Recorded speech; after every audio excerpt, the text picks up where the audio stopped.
Finally, a nice breakout from our markets in the upward direction, but the million-dollar question that everybody wants answered is, can we actually trust this breakout here, or is it just a short squeeze that's going to turn into a fake out, bringing us back down into the range and continuing to chop around, driving traders around the globe absolutely mad?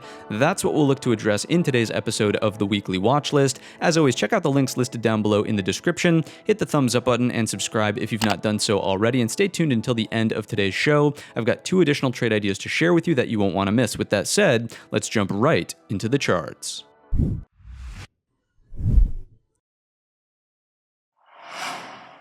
So kicking things off on the SPY weekly time frame, talking about candle structure and location as we always do. For structure this past week, we're certainly dealing with a solid green-bodied bar with very minimal upper as well as lower wick here, so not a lot to read into from a psychological perspective at the highs and lows. It is worth pointing out that the close of the weekly bar is strong at the highs of the weekly range, so overall structure does strike me as being more bullish than bearish. If we think about location on the bar-to-bar count, we have produced a higher low as well as a nice higher high, so once again, location stacks up as a bullish data point. It goes further than that, though, from a location standpoint. We know that this prior weekly bar was an inside bar. We've of course breached the inside bar high. We've also breached the container bar highs there, which were both hammer candles, back-to-back hammers. We've closed above the top of those hammer candles, which does strike me as a bullish indication. Remember that the lower wicks represent buyers stepping up, and now that we've breached those highs, it's kind of reinforcing the idea that those buyers were correct, and we're looking for continuation in the upward direction. Another couple of patterns that we could consider here is a weekly bull flag has started to break in the upward direction, and of course this is also on the back half of a beautiful weekly ascending triangle, right? You could do something that looks like this, and like this, and we're starting to breach that flat top in the upward direction, which does strike me once again as being more of a bullish data point as opposed to a bearish data point. Now, it's worth mentioning, of course, these patterns can fail, and we can see a move back into the range. We'll talk about that on the daily time frame chart in just a moment, but what else can we see on the weekly time frame? Let's bring out the anchored VWAPs. Of course, we continue to push away from the all-time high anchored VWAP here in the upward direction. Once again, a bullish data point. If we throw on the volume profile, you'll also notice that we're starting to resolve this high volume node in the upward direction, which does strike me as constructive. Now, we're not firmly in the low volume void yet, but just note that the next major overhead high volume node is just north of SPY 440, not calling for a move all the way there in the coming weeks worth of trade, just pointing out that there is some room to run on the weekly time frame chart strictly from a volume perspective. If we zoom in just a little bit and take out the Fibonacci's from the all-time high to the October low, we're continuing to resolve the 50% retracement in the upward direction here, and just recall that the 61.8 is always a key line in the sand, especially when we have confluence of resistance from a structural element on the weekly time frame chart sitting here at SPY 430, so that would be a key area of resistance as and if this breakout can continue in the upward direction here. Watch out for SPY 430. From the weekly trend perspective, we do have lows, higher lows, higher lows. These lower wicks are certainly higher lows, and along the way we've been getting highs, higher highs, higher highs, and we just produced a brand new weekly higher high. So I do think it's fair to say that the weekly uptrend remains intact, and so far, specifically looking at this time frame, things look more bullish than bearish. Dropping on down to the daily time frame chart, let's first evaluate the expected move. If you're not familiar with this study, check out the tutorial in the top right-hand corner. If we're contained by the upper edge of the expected move, the number is SPY 425, and that of course just implies a nice higher high on the daily time frame chart. If we're contained by the lower edge of the weekly expected move, the number is 412.20, and that of course would imply a higher low on the daily time frame chart. And it's also roughly, not perfectly, but roughly coinciding with this key structural element here at SPY 413. So overall, the expected move does strike me as being more bullish than bearish. From a trend perspective on the daily time frame, we are now firmly in an uptrend with a brand new higher high being found after we had already produced a set of higher lows here. So because we find ourselves producing a brand new higher high, we know that there technically is some room to look for and search for a higher low pullback on the daily time frame chart. So where would those key elements really be? What are the key structures that we want to pay attention to? Well, really, it was the tail of a range right here within an overall range right here. We've firmly broken range 1, and we've even broken range 2 into the end of the week. So picture perfect rainbow rainbows and butterflies is bullish consolidation holding up over SPY 417.25. It's basically Friday's low. Continued consolidation here that turns into a flag and eventually breaks should bring us closer to the upper edge of the weekly expected move. Once again, that number is SPY 425 and also coincides with prior structure from off to the left. If we do see a deeper pullback violating Friday's low and falling underneath 417.25, it's all eyes on SPY 413, right? That should become crystal clear because it represents the interior range here on the daily time frame chart and really where the breakout stemmed from. Let's take a look at this on the hourly time frame and see what other nuances we can kind of learn about here.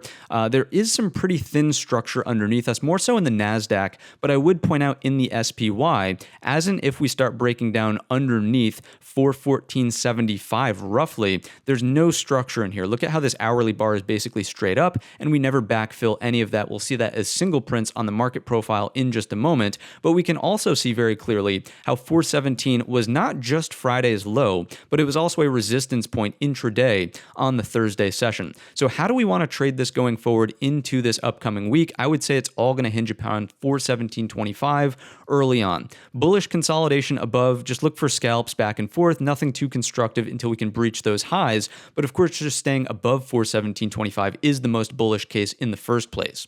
If we get down underneath 417.25, I do think that shorts are on the table for a retest of the top of the range at 413. So you can look to short that, but please absolutely do not overstay your welcome at 413. That's clearly the area on the daily time frame chart where we could potentially find a set of higher lows, and noting that we've just found a higher high, that is completely reasonable from a trend perspective there. There's a couple of other nuances I want to share with you on the hourly time frame chart before we dive into supporting evidence. If we take out the Fibonacci's from the start of the breakout on the Wednesday session, the low there where we started to reverse and move back higher, notice that the 38.2 is also aligned with roughly that 417 area up here at the highs, providing confluence of support. But wait, it gets better. There's one more thing to show you. If we bring out an intraday anchored VWAP from the beginning of the breakout to where we are currently, it's also going to start to creep higher and provide confluence of support at 417.25, 417 even. This general area should be thought of as pretty important early on in the coming week's worth of trade. So Monday, Tuesday, it's all eyes on 417.25 in the SPY. Now, walking it forward a little bit further than this, if we do see that full retracement down to 413 and then we get a bounce off of it, great, we're starting to find that daily higher low. If we reject underneath 417.25, then my goodness, do we have an issue on our hands? This is confirming a look above and fail. Buyers unable to get it once again out of the top of the range. Bears would really have a strong case to be made if we find a lower high after a daily higher low at 413. Hopefully you can see how I'm playing this out, right? This is theoretical, but if this happens, very, very bearish indication in the coming week's worth of trade. Let's take a look at some supporting evidence. Here are the market internals. If you're not familiar with this screen, check out the tutorial in the top right-hand corner. What I want us to focus on is the difference between Wednesday and Thursday. Really, Wednesday breaks us out of the interior range in the S&Ps, and the Thursday session breaks us out of the exterior range in the S&Ps. On Wednesday, I would say that yes, there were new money buyers entering this market. There were strong volume inflows.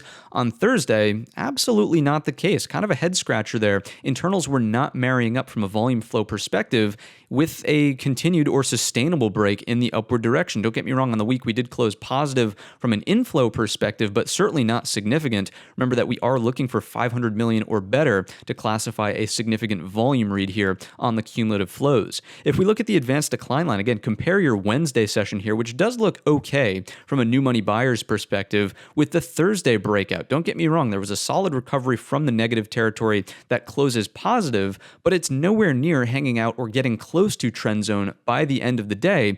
Kind of a head scratcher. Again, do we want to trust this rally? The internals so far would say perhaps the hold of 413 looks good because those were new money buyers, but the break at the top of the exterior range, not really, not so much there. And the same is just very, very clear in the cumulative tick. Strong new money buyers on the Wednesday session, bringing it up to and holding positive 5,000 into the close. Remember that a short squeeze would look something like this on the Wednesday session and then flatlined throughout the day, just indicating that it was sustained buying in the morning. Shorts are panicking out and then sort of not so much into the close.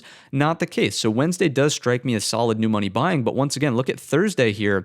What's up with that? I mean, if we're experiencing a solid break in the upward direction of the exterior range, you would have thought that the tick would have been stronger there. I mean, all of the internals on Thursday were quite weak in my estimation. So do you want to be skeptical of this rally from the break of the exterior range? I would say yes, but the break of the interior range, the hold of 413, does look solid thus far. Here's the market profile. If you're not familiar with this screen, check out the tutorial in the top right-hand corner to familiarize yourself with some of these terms we're about to use.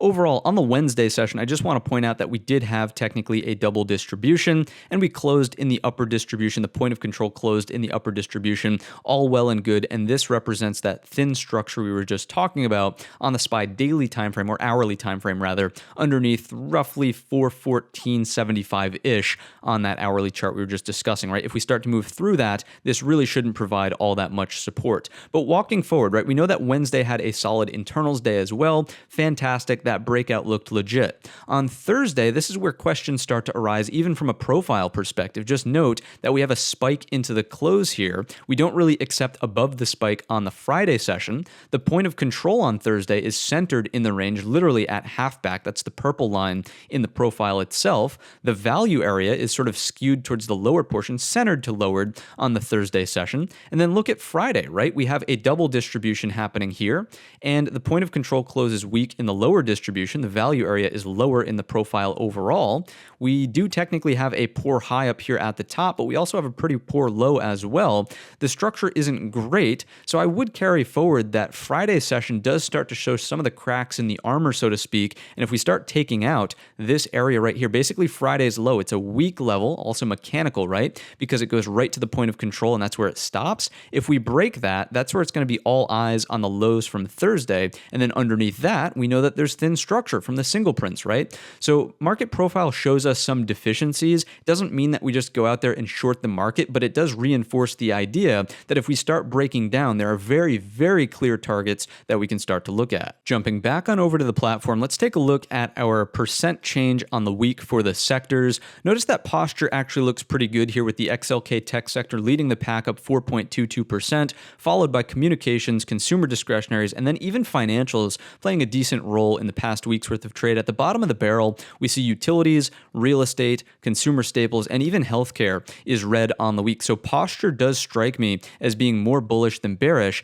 Let's take a look at the structural charts. Remember that this is really what we wanted to see if a breakout was going to ensue. This is confirming more of a solid break. Once again, even if it's just the interior break of range, the posture here does strike me as significant. If we look at the XLK, I left the gap levels up there on the chart, but we've closed the overhead gap and had a very mild consolidation / pullback day on Friday. Everything about this chart looks bullish to me. Clearly, we can afford a higher low pullback, and it wouldn't be the end of the world. So really, XLK can almost do anything in the coming weeks worth of trade, and as long as it's above 150, we're good to go from a pullback perspective. No red flags happening here. Really great looking chart. Even some room to run overhead if it does want to continue. 160.85 is the first overhead resistance to be watching. Here's the XLC firm break up and over that $60 level we talked about in last week's episode. Pullbacks here want to hold above 60, and once again, we are good to go. That does look constructive. Just try to picture the weekly time frame chart. Higher lows, break, retest, higher lows continue, over 60 here. So supporting the idea that so far, so good with the breakout posture-wise. Here's the XLY. I can't say good enough things about the XLY. Finally resolving that so annoying level at 148. So once again, because we've just found a new higher high, because we've broken out of the pattern, can we afford a pullback here to retest that as support? Absolutely. As long as the XLY is over 148, no major red flags. If it breaks down underneath, of course, that will be an issue as a big look above and fail, but so far not the case, especially with the structure into the end of the week there, inside bar on Friday. Let's take a look at the XLF. There was some progress made in the upward direction here, breaking over this little 3-day balance right there, but for the most part, this is still not out of the woods. There's still an opportunity for daily lower highs to be in effect here, which doesn't strike me as being all that healthy. Now, we did technically recapture the 50 SMA, the blue moving average on your screen. We're above 32.25. All of that's good, but I would still say say that this is a pretty big red flag for the markets, right? Everything else is breaking out, doing something like this. We're still feeling the impacts of the banking crisis back here. So this is not all the way there yet. And we'll see that on the ratio grid in just a moment. Don't get me wrong. Having a 2% up week is certainly helpful, but it's going to require more than that if there's going to be a solid recovery out of financials. So one step at a time. So far, so good. Needs to continue to hold 32.25 and ideally just start pushing for new higher highs. XLI is still stuck in this balance range. Not a whole lot to learn from that chart there. XLE for energy is D for defensive. It did gap higher here on the Friday session and hold. Once again, downward pressure is still downward pressure. We don't want this falling off of a cliff. We just don't want it leading the market breakout, and it certainly isn't. So I do like what I'm seeing from the energy sector. No red flags happening there. XLB for materials, really lightweight sector, not a lot to talk about. Once again, we don't want it falling off of a cliff. On Friday, it gaps up and holds. So far, so good. Not a red flag out of materials. Here's utilities. This is classically the most D for defensive or risk-off posture sector where everybody goes to chase dividend yield, right? And you can see that it's falling off of a cliff. If any sector were going to be falling off of a cliff as the market's breaking out, utilities is the sector to do it. And again, it just doesn't strike me as the end of the world. Don't get me wrong. Downward pressure is still downward pressure, but being the lightweight defensive sector as the market's breaking out, as long as we're seeing the follow through out of tech, communications, discretionary, not really the end of the world here from a utilities perspective. Let's look at real estate. Real estate is breaking down and putting in bear flag consolidation here. The threat is, of course, a flush of 36. That would start to hurt the wealth effect impact, right? And people would probably tighten up on spending or investing, so to speak, if they feel as though their home values are coming in a little bit. There's less, home equity to pull out. So just keep an eye on real estate. This could start to become an issue if it turns into a stronger breakdown, but so far, just kind of hanging in there sideways. Let's take a look at the XLP. This, to me, is exactly what we want to see. Again, not falling off of a cliff, actually producing some hammer candles on the Wednesday, Thursday, Friday session as the market's breaking out, not closing weak on the lows. What would be ideal, in my estimation, is that if the XLK, XLC, XLY all start to pull back looking for the daily higher lows, you want to see the XLP take over. You want to see it move back into the range and this start to play catch up as the others are pulling back. That's that lead lag effect that we're really looking for when it comes to posture in the marketplace that keeps rotations healthy for the bullish continuation type move. So watch the XLP. A really bullish look this week would be to get over 76.25. Last but not least is the XLV for healthcare. What's going on with the healthcare sector? Once again, this is the second heaviest weighted sector by market cap, but it is technically D for defensive. So we don't want it pushing, leading the market rallies, but we also can't afford, notice the difference there, we cannot afford for this one to be falling off of a cliff. If it is falling off of a cliff, again, second heaviest weighted sector by market cap, it's going to produce some damage in the SPY. Notice that it's just playing nicely and going sideways. It never closed weak on the lows of these hammer candles from Wednesday, Thursday,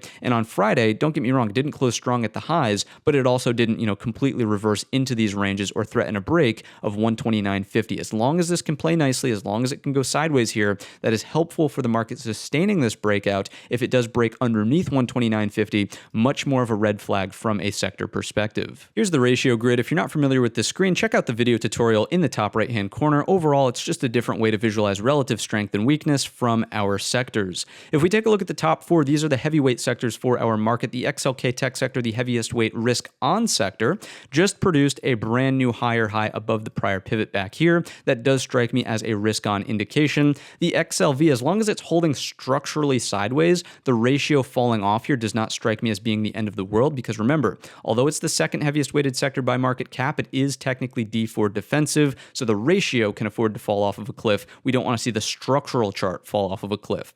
If we look at the XLF, it still has not recovered from the banking crisis breakdown. We talked about that on the structural chart. It really remains the one red flag preventing a full-blown risk on look in the marketplace. If we look at the XLY, it's the flip side of that, producing a brand new higher low and even higher high into the end of the week here. It can certainly afford to pull back and search for a higher low. Also connected to the XLK, from a posture perspective at least, is the communication sector, mirroring a very similar new break to a pivot higher high. The bottom four are the risk off sectors for our marketplace. XLP is falling off of a cliff, as is utilities, as is the energy sector, and even real estate is down back here. Also remembering that that has much more to do with the wealth effect. So is risk off the current look and feel for the marketplace? I would have to answer that question with a big no based on this ratio grid back here. If we take a look at something like the XLY over the XLP, so growth versus value, aggression versus defensive, derivatives, right? This is breaking in the upward direction, indicating much more of a risk-on feel for the markets, breaking firmly through the 50 SMA and holding firmly this gray bar, which we recall from in the past was prior support, led to the breakdown back here. Now that it's acting as support, that does strike me as a constructive look for the market trying to continue in the upward direction. This is more of a risk-on feel than risk-off. Now we're going to start looking at data points outside of S&P price action, and I just want to remind you that everything we look at is one data point in the web of analysis that we consider before making a trading decision. Does it mean that we want to short the market just because we point out a negative divergence? Not really. Does it mean that we could be skeptical about longs? Absolutely. When and if the price action confirms that there's a short setup on the table, would this add to your confidence that we're seeing bearish divergences in our web of analysis? 100% yes. So just because there's a divergence does not mean that you want to go out there and start shorting the market blindly, because price action in the S&P at the end of the day will rule all. Let's take a look at our first data point, which is the dollar moving higher here outside of this lower balance area. And in theory, we know that a higher dollar should be putting pressure downwards on the markets. If we take a look at something like the gold contract, just to see if it's confirming this price action, the answer to that question would be yes. It's broken down underneath this key level at 2,000 and potentially acting as resistance here on the test from the bottom up. That does not really strike me as a bullish feel for the markets down below over here. If we take a look at the TNX, this is going to be our 10-year interest rate. It's really noteworthy that on the Friday session, as Jerome Powell was talking, we actually broke out of this range we've been trading in respectfully since the early stages of March. Is this a bullish indication for stock markets? Typically, the answer to that question is no. Higher rates should, in theory, put downward pressure on the XLK, the heaviest weighted risk-on component of the market, therefore putting more bearish drag on markets as we move forward. Let's take a look at the Fed tracker tool and the data that's coming out this week. So we're still seeing about an 80% probability of a Fed pause in the next meeting, keeping the terminal rate at 500 to 525 basis points. Once again, that will be on June 14th. And if we look at the probabilities tab over here, the expectations are still for higher for longer, first cut coming in November. And once again, just remember that this is really more indicative of the quote unquote soft landing being achieved. If we have to start cutting rates aggressively sooner, it's really a sign that something is breaking in the market, really more indicative of that hard landing, which is always more tumultuous for markets as a whole. Now, something that came out on Friday in Powell's comments is that he did acknowledge that we are finally sitting at a restrictive rate. In the past, he had mentioned we possibly are coming up on a restrictive enough rate. Now he believes we are at that rate,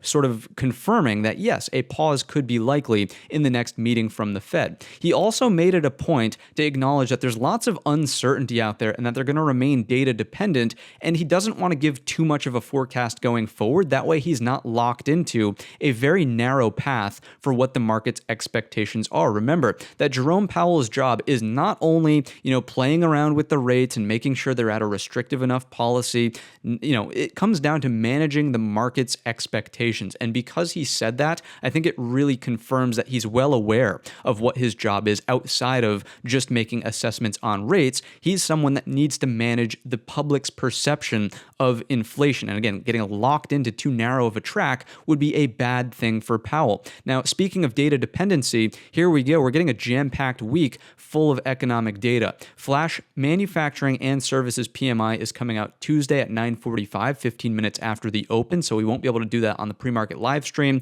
2 p.m. FOMC meeting minutes. Nothing new should be coming out there, but just expect a little bit of volatility. The big one is going to be on Friday at 8:30, core PCE. This is the Fed's favorite measure of inflation, and we know that we're really looking for services inflation to start ticking lower. That's the sticky inflation, and it hasn't budged yet. Remember that the CPI came in basically unchanged in services inflation, so really watching that one closely on Friday at 8:30. Here is the earnings calendar for the week, and I would just point out a couple of key names here. Lowe's from a materials and building perspective, then we get NVIDIA and Snowflake. Really, NVIDIA is going to be the fireworks, and then Dollar Tree. Remember that if we're going into a recession, recession. Dollar Tree should start to outperform. We'll see if it is on the Thursday before the open, and then Costco after the close as well. Just from a wholesale shopping perspective, the same thing could be said about BJ's. You might want to carry forward kind of the relationship between the two. How's the flight to safety trade doing? Certainly not that good if you are sort of looking for outperformance from the bonds. It is simply not there. There is no flight to safety, just indicating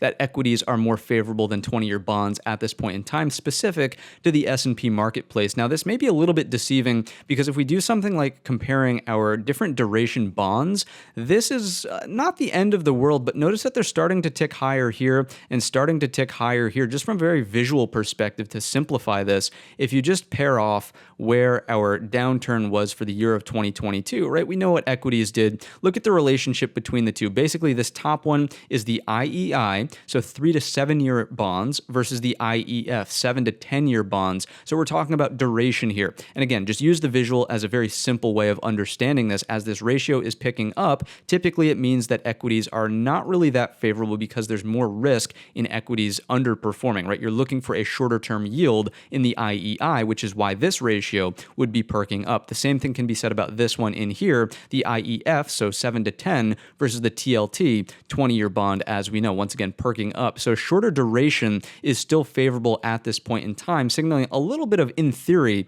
uncertainty for yield in the markets themselves. But look at this down below, TLT versus QQQ, very similar to the last chart we were looking at, TLT versus S&Ps, falling off of a cliff. So flight to safety trade, no, not yet, but these things perking up are something to keep an eye on. It's not fantastic seeing that shorter term bond duration becoming more attractive on this tick higher here. Let's take a look at the HYG. This one still becomes a huge, massive red flag, sitting in a major negative divergence, producing lower highs along the way as the S&Ps are finding a higher high. So red flag, absolutely. This has not led us astray since the beginning of 2023. Does not stack up as a bullish data point, but just remember, it's one data point in the web of analysis. Here's the Bitcoin chart. I wanted to bring this one up because it is threatening more of a firm breakdown underneath this 26.9 level. If that does happen, remember that we've got thin structure to retrace here. That really wouldn't speak well to more of a risk-on posture in the market. If this starts breaking down, it does help the bearish case. How about the market breadth? This really remains unchanged, but it's worth talking about as the equities market is trying to break out down here. It's just sitting at the zero line. It did not make a substantial push into new highs for the year here. So red flag, yeah, but once again, one data point. That is really bad breadth indication there. Same thing with the SPX A200R. It's still stuck at the 50% mark. So 50% of companies in the S&P are kind of above, 50% are below their 200 SMA. Ideally, this would have perked up as that breakout was unfolding. But perhaps the biggest red flag, I would carry this one forward with much more weight, because what we're looking at here is a daily time frame chart now, not a weekly time frame chart, daily time frame chart, as this market is breaking out, right? As we just produced in equities, S&P, higher high, the stocks trading above their 50 SMA on the S&P is making a lower high underneath the 50% mark. So of all of the red flags that we're looking at from a breadth indication, this would be the strongest of all of them, telling us, hey, look out, maybe we don't trust this market breaking out here as much as we should, right? In theory, we saw in the internals that this breakout was pretty solid, but the break of the larger balance into the end of the week,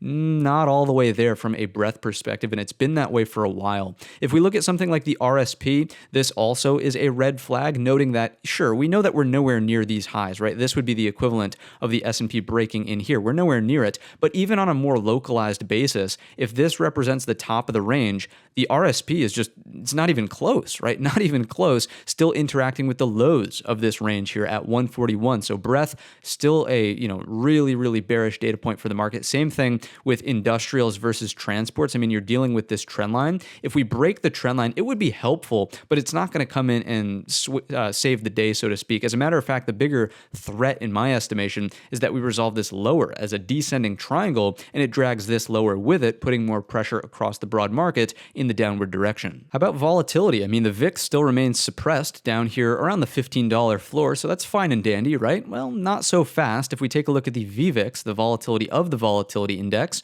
just note that this support trend line is holding on, and in theory, if this is moving higher, this should be breaking that support trend line and moving towards that 75 floor more comfortably in this lower range, not this upper range. So the market is still seeing some volatility on the horizon. It's not thoroughly believing in this breakout happening here in equities, and perhaps rightfully so with the uncertainty around the Fed right now, inflation, as well as the debt ceiling crisis. I think it's reasonable that the VVIX is elevated here. But once again, all of these are one data point in the web of analysis that we perform. If we see a bearish breakdown from the price action itself, maybe that's where we start to become more active, but we're not just shorting arbitrarily because the VVIX is elevated here. If we take a look at something like, where is it? It's over here, our VIX futures, they're still in a strong contango, indicating that there's less risk in the present day versus some unknown future here. And the same thing with the 9 versus 30-day VIX. And once again, you can call these reads broken, but the 9 versus 30-day VIX is a pretty strong indication for a lower high here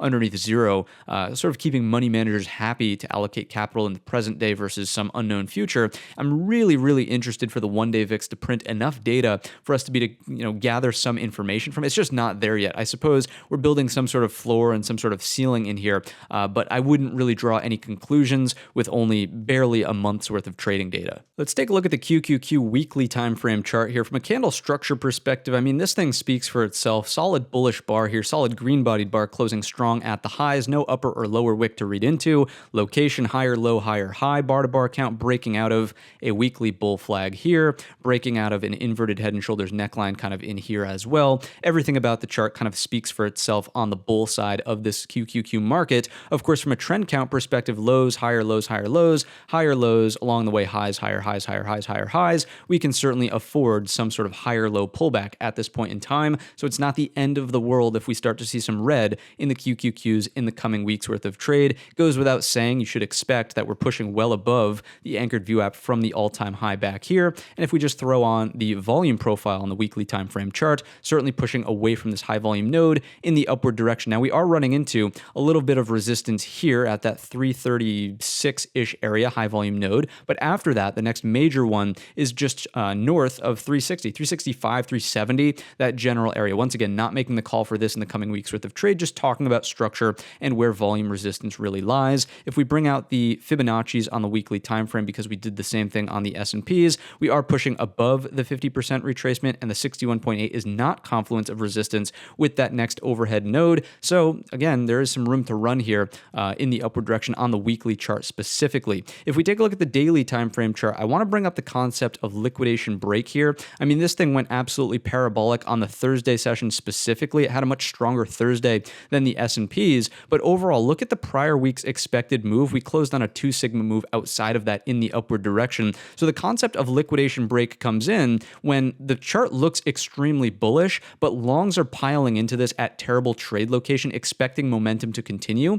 If it doesn't, and those longs with terrible location start to close out all at once, that's where you start to see sharp and aggressive breakdowns, but it may not be new money selling. It's just longs with bad location closing out. So keep that dynamic in mind as we start trading throughout this upcoming week's worth of trade. Another supporting piece of evidence for the liquidation break case and a sort of snappy breakdown to occur would be all of the divergent data points we've just discussed in the S&P, right? So although we're not positioning short trying to catch this liquidation break, we want to be mindful that when and if it happens, we understand that it's not necessarily new money sellers hitting the tape. Another reason to be slightly cautious of the move here in the QQQ is remember that this was a rising wedge, and we broke this in the upward direction. Typically, this is supposed to resolve in the downward direction, right? So as we break through that, you can just see visually as well, we go from a curve this way, right, to a parabolic curve going the other way. It's very difficult to be an advocate for new money longs as something like that has just unfolded. So now that we've sort of built the case for the context in which the QQQ is trading,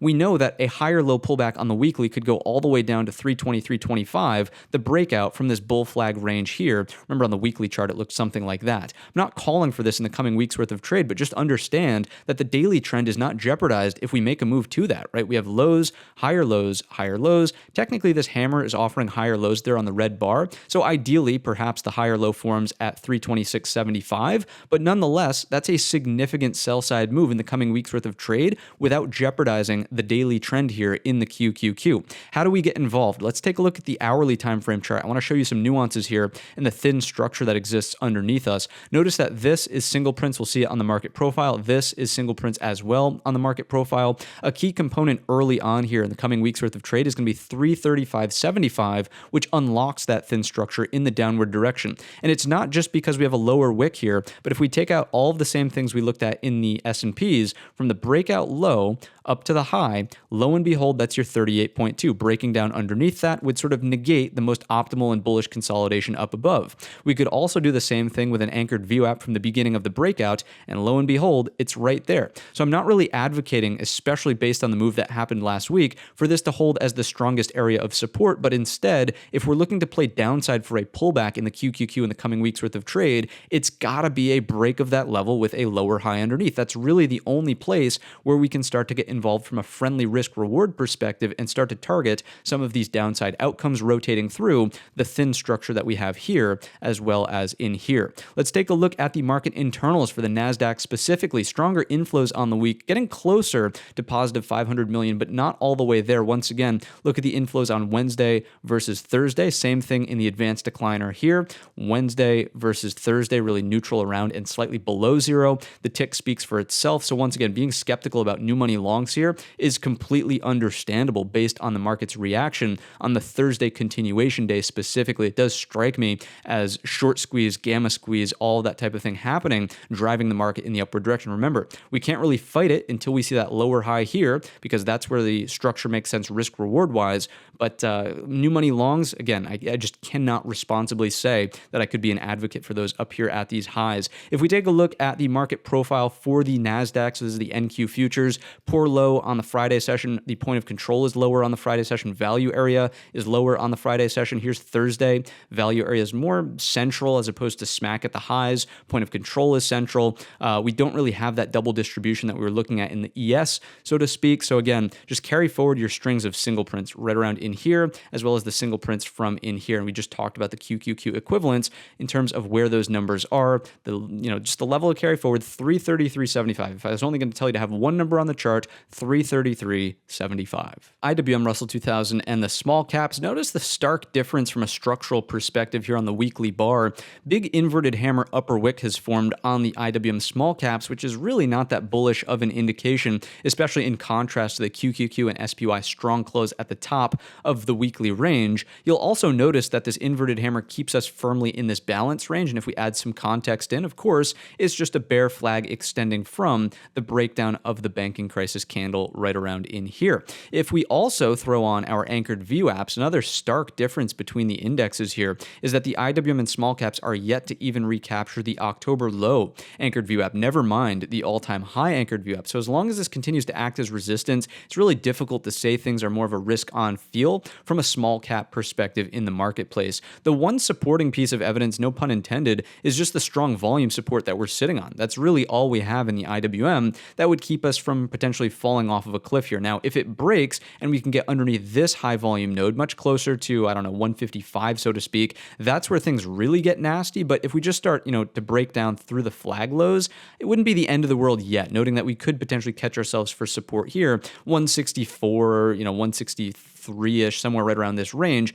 That to me would provide strong volume support here, right? So that's the one healthy part about not seeing straight up continuation from the IWM if it does decide to break in the downward direction. If we move on down to a daily time frame chart to see what else we can learn on a more granular level, notice here on the daily, I'll always give credit where credit is due, and as you may have heard me say in last week's episode, we'll give credit to the sellers. I mean, they were doing a really good job of keeping price underneath 175.75. Unfortunately for the sellers specifically, that broke into the end of the week. And just remember, the dynamic here was that we were building out consolidation underneath the prior consolidation, looking for follow through in the downward direction. Now on the daily chart, you certainly have to contend with at least an opportunity for a higher low above the top of this range at 175.75. So to me, that's the key for the coming weeks worth of trade, 175.75. If we're above it, certainly helpful for the bull case or at least neutral case in the S&Ps and Qs. If we start breaking down aggressively underneath it, much more of a red flag for our marketplace here. If we just throw on let's go with our anchored VWAPs from the bottom. There we go. Just remember that this is still confluence of resistance here at that 179, almost similar to that weekly anchored view app that we were just looking at there. And if we drop it on down to an hourly time frame chart and get more nuanced over here, if this is going to turn into a head and shoulders like this, we're just looking for a lower high, and then lo and behold, a breakdown through that key number 175.75 really brings the IWM back down into balance, and we would look for the full rotation into the lows of that balance at 172.85. We can also do something like this with our Fibonacci's, as we've been doing in the S&Ps and Qs. Notice that we're already underneath the 38.2. That is a bearish indication. And if we just load up our intraday anchored view app breakout from in here, right, boom, we're also chopping around that already. So the key here is to determine early on in the week if 175.75 holds, in which case we are neutral to bullish, or if it breaks down, we know the deal. We're looking for that rotation here, certainly bearish pressure across the broad markets. If you've made it to this point in the video, I'm sure you've already hit the thumbs up and subscribe buttons. I just want to take this time to say thank you. Like, genuinely, thank you for making it all the way through the broad market and into the core list of companies. Here we go with Apple to kick things off, breaking out of this balance range, leaving this zoomed out on a daily 2-year chart. We're just a hop, skip, and a jump away from all-time highs in Apple. I mean, can you imagine that? The recession that everybody said is going to tear this market apart, and Apple is literally just a stone's throw away from all-time highs. It's kind of incredible. But anyways, if we zoom in and talk more granularly about the price action in front of us here on the daily chart, I mean, it's very straightforward, right? Ideally, it's a higher low above the top of this balance range break at 174. We look for continuation into 179. That's a very straightforward thing to be looking for. If we fall underneath 174, support comes in at 172.65 as a key area. And then the threat is just like the S&P, a lower high underneath puts this back down into distribution. Then I would expect the gap to close underneath if that's the case. So one step at a time, 174, the key level early on in the coming weeks worth of trade. Next up is Netflix. What an absolutely impressive move on the Thursday session, squeezing out every single short that could have ever possibly existed. I think it was like a 7% move there, just absolutely stunning. Anyways, what we're looking for is flag consolidation. Let this thing cool off. You want to see it go sideways for 2, maybe 3 days at this point to digest the overall move. If it does just continue to move in the upward direction, I'm not saying fight it, but once again, very difficult to be an advocate for new money longs at that point in time. So looking for flag consolidation and a break in the future up and over 374.50. Ideal consolidation is over 361. If it breaks down underneath 361, here's an hourly time frame chart. You can see there's 361 coming from prior structure. Your precursor would be here at 364.75. Thin structure to retrace. I'm not saying it's going to make it there all in one fell swoop, but there's not a whole lot of support, as you can visually see, until we get back down towards 348.50. Let's move along and take a look at Tesla. We'll get to the hourly chart in just a second here, but look at the daily first. Remember that we are resolving this as an inverted head and shoulders. We found support on the neckline, pushed away from it into the end of the week. Strong recapture of the daily 50 SMA. Overhead structure comes in as resistant at 188.50. So breakouts over 181.25 look good for that continuation type move. Here's the hourly time frame chart now, and the reason I wanted to bring this up is really because we had more consolidation on the Friday session as opposed to anything else. I mean, sure, it's a large green-bodied bar on the daily time frame, but intraday there was a decent amount of consolidation there, so willing to go with breaks here in Tesla in the upward direction if that wants to happen. If the breakdown is going to occur, then I wouldn't really look to short through this range. I would just look for the reaction at 173.75 for potential support. Google is another one of these candidates that's a pie-in-the-sky squeeze, very difficult to be an advocate for new money longs. It's been that way for a while, so unfortunately that's just the name of the game. But here we are, large inverted hammer. What does that tell us? Well, sellers finally started to step up. Longs are starting to take profits, right? So a breakdown underneath 122.15. Let's look on the hourly time frame chart. You can visualize that as a head and shoulders here paired with the daily inverted hammer, right? A breakdown there. Your next key support is 119.15. So looking for shorts on that pullback and really not overstaying our welcome. I mean, the squeeze could very well resume early on this week. So make sure you're using a stop if you're trading any of these names in the downward direction. That's Google. Again, wouldn't really be an advocate for upside, but the next major overhead resistance is 131, just as an FYI. Here's Meta. I'm leaving it zoomed out so you can see that we have this major overhead gap from earnings. earnings many, many moons ago at this point in time, the early stages of 2022. Perhaps that kicked off the bear market. Who knows? We'll never, ever know.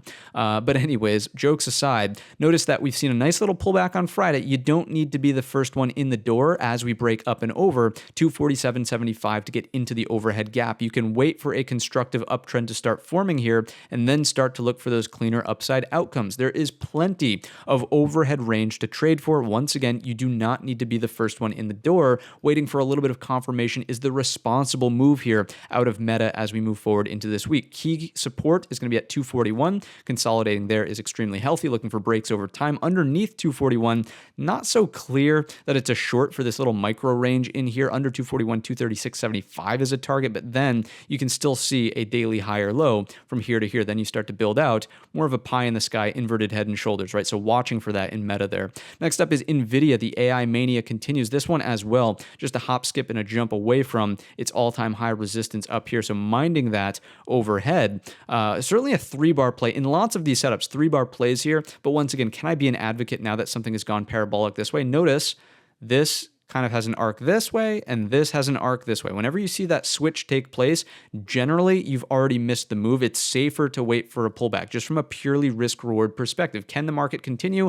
Remember, markets can always do whatever they want to do. This could go all the way to 400. It doesn't matter. But from a responsible risk perspective, very difficult to be a new money long here, unless you want to just put a stop right here and risk being stopped out on a little bit of a dip, consolidation, then a break in the future, right? So it's a possibility, but just be mindful of your risk there. So if we zoom in on the hourly time frame chart, clear as day, breaking down under 311.50, should open the door through the thin structure. Next retracement area is 297 out of NVIDIA. If we get a picture perfect rainbows and butterflies consolidation, sure, you can go with the break and look to use a tight stop. Once again, I'm not saying don't long these things, but make sure you have a darn good stop loss in place and you're not going in blindfolded. Let's take a look at Microsoft. This one's been lagging a little bit, not too much, but a little bit of the breakout, considering the lawsuit being brought against it by Twitter, I believe, for incorrectly training data models or something of the sorts. Anyhow, there's your parabolic move, so it's still on the table. We are dealing with an inside bar. Key support 316.50. Upside continuation brings you to 320.75.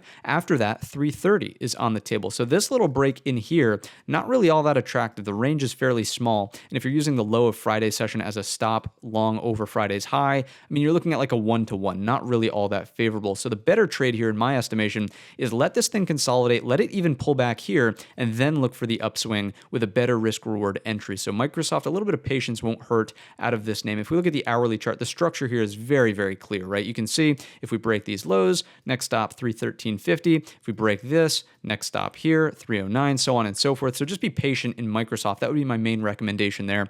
Last but not least, the not so mini beast anymore with these moves it's been really giving the market. Look at this thing, just straight up squeeze in the upward direction. It's been the name of the game over the past week and a half. But anyways, closing underneath Thursday's low. This is one of the only names that's done that. Everything else was kind of like inside bar, right? So notice how Amazon closing underneath there does give us an area to look for resistance. As long as we stay underneath this double top neckline, touch 1, touch 2, as long as we're underneath that at 116.85, this is perhaps the strongest short in the market just based on the structure that's already unfolded. The target here, 114.46, 45, I would round off there, 50, you get the idea, and then after that, we're looking at 112.75.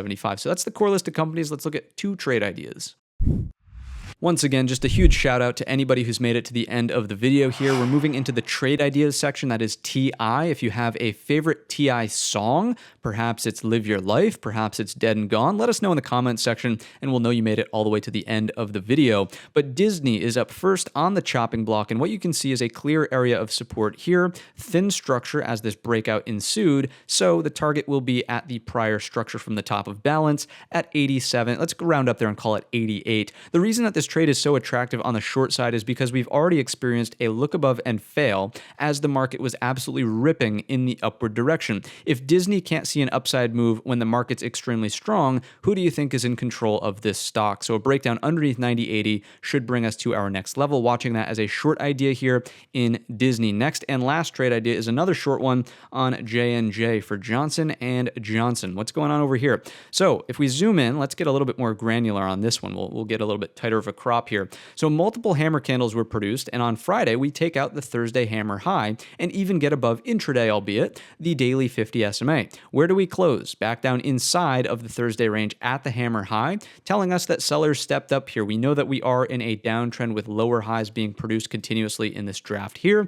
If we flush the hammer lows, look left, another area of thin structure. The target should be the top of the previous balance at 155.36. So a higher price point here for almost the same structural idea out of Disney, looking for the flush under 157.90, call it 158 even, target 155.36 to get down through that thin structure. Here's the hourly time frame chart. You can see as well, not only are these prior lows, but it was the little consolidation here before this gap and go from J&J. So that's all I've got for you in today's episode of the Weekly Watch List. I certainly appreciate you tuning in. Leave us a comment or a thumbs up if you learned something new. We will see you live at 8:15 for the pre-market prep. And with that said, have a green trading week.